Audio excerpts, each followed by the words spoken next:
WhatsApp guys, দেশ ও প্রবাস যে যেখান থেকে দেখছেন হারেস ব্লগ ওয়ার্ল্ডের পক্ষ থেকে নতুন একটি ভিডিওতে আপনাদেরকে অনেক বেশি স্বাগত জানাই। তো সুপ্রিয় ভিউয়ার্স, আজকে খুবই চমৎকার একটা ভিডিও আপনাদের জন্য থাকছে। বাংলাদেশে আপনারা অনেকেই ইটের বাঠা দেখেছেন।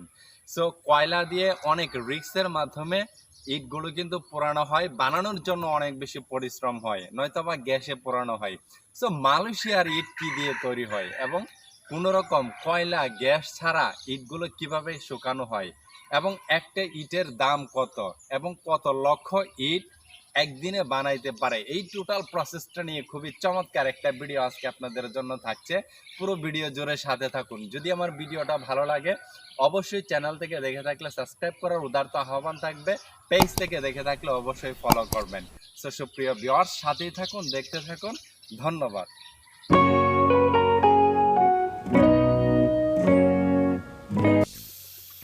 Hello viewers, welcome to back. চলে আসলাম মালয়েশিয়া কোতাবারো কেলান্তান ডিস্ট্রিক্ট থাইল্যান্ড বর্ডারের সাথে একটি ইটের ফ্যাক্টরিতে। সো দেখতে পাচ্ছেন বালু এবং ছোট ছোট পাথর দিয়ে কিভাবে এই মালয়েশিয়া ইট তৈরি হয়। যে দুইটা উপরে আপনারা বক্স দেখতে পাচ্ছেন এগুলো হচ্ছে টাঙ্কি, একটাতে সিমেন্ট রাখা হয়, একটাতে বালু। এই দেশে বালুকে পাসির বলা হয়।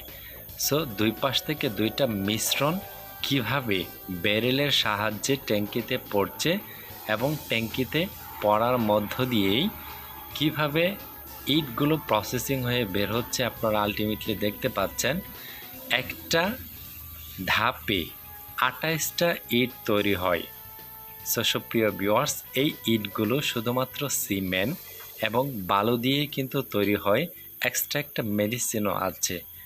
সো এই ইটগুলো সাধারণত অনেক শক্ত হয়ে থাকে, একসাথে 28টা করে ইট বের হয়। সো দেখেন ক্যারেঙের সাহায্যে কিভাবে ট্রলিতে সাজাচ্ছে ইটগুলো বের হওয়ার পরে। এই ইটকে মালয়েশিয়ান ভাষায় বাতা বলা হয়।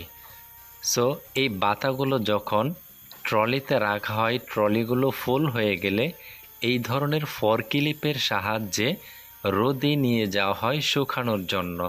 কোনো রকম আগুন ছাড়াই ইটগুলো কিন্তু শুকিয়ে যায়, যেহেতু পাসির এবং সিমেন্ট দিয়ে তৈরি। এই যে দেখতে পাচ্ছেন সারি সারি ট্রলি কিন্তু সাজিয়ে রেখেছে রোদের ভিতর, রোদের মাধ্যমেই কিন্তু ইটগুলো শুকানো হয়। তারা প্রতিদিন 1,50,000 ইট তৈরি করতে পারে। সকাল 8টা থেকে বিকেল 5টা পর্যন্ত 10 জন শ্রমিক কাজ করার মধ্য দিয়ে। সো দেখতে পাচ্ছেন অসংখ্য ইট কিন্তু শুকিয়ে আছে। দেখেন ইটগুলো কত মজবুত এবং শক্ত হয়ে থাকে। এই এক একটা ইটের মূল্য শুধুমাত্র মালয়েশিয়ান রিঙ্গিতের 40 সেন্ট, যেটা বাংলা টাকায় কনভার্ট করলে বর্তমানে 8.5 থেকে 9 টাকা একটা ইটের রেট পড়ে। সো সুপ্রিয় ভিউয়ার্স, আজকে এ পর্যন্তই। পরবর্তী নতুন ভিডিওতে আবারও দেখা হবে। আল্লাহ হাফেজ।